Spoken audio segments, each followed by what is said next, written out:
আসসালামু আলাইকুম। সৌদি আরব প্রবাসী যারা আরও 10 বছর, 5 বছর, 20 বছর বিদেশ করে গেছেন, ওনারা বুঝবেন ভালো করে। এটা হলো মদিনাতুল মনোয়ারা।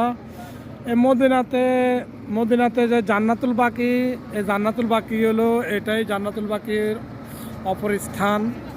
এই অপর স্থানে আগে যে গেটটা একটাই শুধু ছিল, ওয়াল ছিল, বাউন্ডারি ওয়াল ছিল।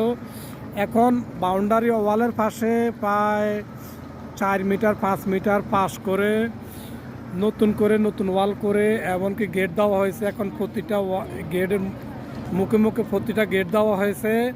আর কখনো কারো কাছে বলবেন না দেশ গ্রামে জান্নাতুল বাকি মদিনা বাইরে থেকে দেখা যায়, এই কথা আর কারো কাছে বলবেন না। একবারই সম্পূর্ণ বন্ধ করে দেওয়া হয়েছে এখন।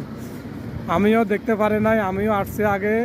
প্রথম যে সময় সৌদি আরব আইছিলাম ওই সময় যাক আলহামদুলিল্লাহ দেখছিলাম জান্নাতুল বাকির বাইরের সাইড থেকে পুরা ভিতরের দৃশ্যটা।